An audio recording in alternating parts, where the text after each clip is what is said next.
bukas mga kababayan, sabi ni Alan Peter Cayetano, magko-convene na daw yung Senado bilang Senate Impeachment Court.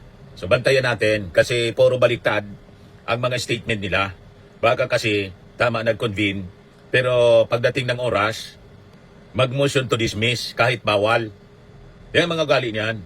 Kasi ang feeling nila, they're above the law, above the Constitution, sa saligang batas. Yan mga ugali ng kampo ng mga Duterte. Pipilipitin nila yung batas para mapaglingkuran yung amo nila. Yan mga Duterte senators. Pero marami na po ang pupunta sa Senado ng mga civil society para bantayan ang trabaho ng Senado dito po sa impeachment. Ngayon, sabi dito sa balita ng Philippine Daily Inquirer, Sara Duterte impeachment has a strong support in Visayas, Mindanao, sabi po ni Terry Ridon. Sabi ni Ridon, support for the impeachment complaint cut across political lines, regions, and alliances. The House of Representatives voted 257, 25, and 9 to approve the articles of impeachment against Duterte. The 257 represents, 80% of the entire House. So, the vote to impeach the Vice President was overwhelming, sabi po ni Ridon. And you are correct that even within the strongest bailiwicks of the Vice President in the Dutertes, yung Mindanao, Cebu, and the Visayas, it did not turn out for the Vice President. Madaling sabi po, sinusuka na po si Sara Duterte ng mga mamamayang Filipino. These representatives are representatives of the people. Mga kababayan, kung feel na nitong mga representatives na to na may support si Sara, malamang magdalawang isip na pumirma sa impeachment. Pero hindi sila nagdalawang isip na pumirma sa impeachment. Ang ibig sabihin, sila kasi may direktang influence sa mga mamamayan, bawat distrito. Itong mga district congressmen, kaya ang tawag sa kanila, representative of the people. So kung ang boses ng nasa grassroots, yon ang dinadalang boses ng ating mga representatives of the people, mga congressmen, mga kababayan. 25 lang ang kumontra. Kasya lang sa isang malaking jeep. At ang siyam nag-abstain, mga kababayan. So ganon sinusuka si Sara Duterte dahil po sa sama ng ugali, ayaw sagutin ang mga katanungan na napakasisimple na katanungan. Saan galing yung 6.7 billion na na-detect ng AMLAC? Saan yon? Bakit hindi mag-match sa kanyang salin? Hindi sinagot ni Sara, mga kababayan. So malinaw, hindi niya kaya kasing sagutin kasi may tinatago talaga siya, nakahindik-hindik sa kanyang mga bank accounts, mga kababayan. Yan ang malinaw. Even Mindanao hates her. 93.3% ang ayaw sa kanya sa Luzon, 87.8% sa Visayas, sa Mindanao 77.4% ang ayaw na sa kanya. Baluarte niya yung Mindanao pero ayaw na sa kanya. Napapahiya kasi yung mga Mindanaoans. Hindi man ganyan ang ugali po ng mga taga Mindanao. Ang ugali ng mga taga Mindanao, mga kababayan, may prinsipyo sila. At ang tunay na Mindanaoan, mga kababayan, ang matapang, hinaharap kung ano yung accountability. Pero si Sara at yung mga Duterte, hindi po nagre-represent ng tapang. Yung pinoproject nilang pagiging maisog, puro lang po puro palabas. Nakita ninyo, kahit sa debate, hindi mo umarap si Sara Duterte. Si Baste, mga kababayan, hamon ng patulan ng naghahamon tulad ni General Torre at saka ni Madriaga, never pa na nangyari. Mga kababayan, yung kanyang hamon. Si Digong naghamon ng debate, pinatulan mga kababayan, yung hamon niya kay Carpio, Senior Associate Justice, Antonio Carpio. Anong ginawa ni Digong? Umatras kung ano-ano. Mga kababayan na lang na mga palusot para hindi matuloy yung debate. So hindi sila totoong maisog. Mga duwag, mga kababayan. Matapang lang magsalita. Kaya yung mga kaso, ayaw nilang harapin. Di ba? O si Bato de la Rosa, napakaduwag.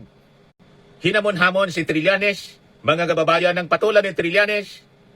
Siya yung nag-serve ng warrant of arrest kasi sabi niya sumama, kinain lahat By admission mismo ni Jimmy Bondoc, abogado niya, kinain na niya lahat ni Bato, yung kanyang lahat sinabi. So nilaglag na maski ni Atty. Jimmy Bondoc. Sa interview ng Billionaire News, mga kababayan, sabi ni Jimmy Bondoc, kuwan siya doon, anchor siya. Napanood niyo yon? Kinainaan niya ni Bato de la Rosa yung lahat niyang mga sinabi. Yung mga pagyayabang, nilaglag na ni Atty. Jimmy Bondoc. Kasi nga po sa Bible, napakalinaw, ulitin ko naman, pride comes before destruction and an haughty spirit before a fall. Ganon din ang mangyayari kay Alan Peter Cayetano na mayabang. Malamang, sa makalawa, hindi na siya Senate President. Tama po? At itong mga Duterte senators, lahat sila kakaharap sa kaso ng pagkakanlong ng isang pugante, si Bato de la Rosa. At malamang perpetual disqualification ang kaharapin. Other than imprisonment, obstruction of justice ang kaso nila, mga kababayan. 4 years to 6 years imprisonment and perpetual disqualification from holding any public office. Yan ang penalty po. Kaya hintay lang kayo, mga kampo ni Digong na mga mayayabang na hindi naglilingkod sa bayan, kundi pinaglilingkodan isang pamilya, pamilya Duterte, mga kababayan. Bagsak na sila. Napakalinaw dito sa mga surveys. Kaya sabi dito, Mindanao loves her daw, pero 77.4% of Mindanao congressmen still voted yes to impeach Sara Duterte. You see? At some point, people need to accept that not every Mindanaoan automatically supports the Duterte anymore. Politics is shifting. Even local leaders, they are clearly reading the ground differently now. Luzon, 93.3% yes. Visayas, 87.8% nagsabing yes. And Mindanao, 77.44% yes. Mindanao versus everyone, more likely trolls versus everyone. Yung mga nagre-react sa atin, mga kababayan, puro lang makina, mga trolls, paulit-ulit, paulit-ulit. Wala nang support, kaya hindi sila makapag-mount ng EDSA People Power. Puro lang sa Facebook, sa social media, yung pagyayabang nila. Wala mang tao. Ang mga makikitan mo na very active yung mga vloggers nila kasi mga kababayan, pinupunduhan. Possibly mula sa China. Di ba yung mga vloggers nila? Sineminar sa China, mga kababayan, para suportahan yung agenda ng China sa pamamagitan ng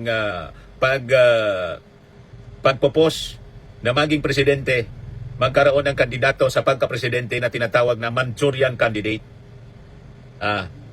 Isang kandidato, mga kababayan, sa pagka-pangulo na puppet ng China para lamunin ang Pilipinas. Huwag tayong papayag, mga kababayan.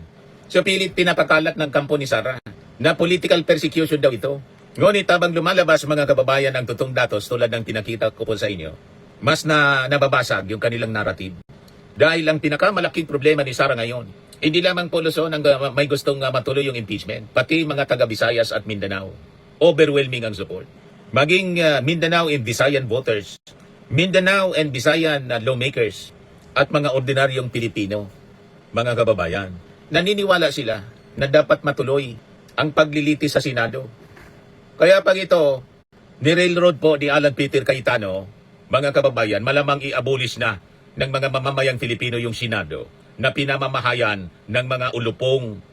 Bakit po ganito? Kasi gusto po ng publiko ng due process. Gusto ng publiko ng transparency, accountability. At sa legal na paglilinaw sa mga seryosong aligasyon. Yun lang yun. So ang problema ngayon sa propaganda machine ni Sara Duterte, maging yung sarili niyang political bailiwick, ay hindi na po naniniwala sa kanyang victim narrative.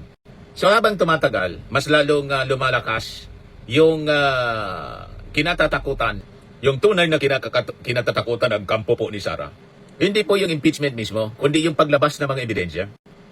Yung mga dokumento, testimony, at financial scrutiny sa ilalim po ng constitutional trial. Kaya gumagawa ng senaryo, ng drama yung Senado po.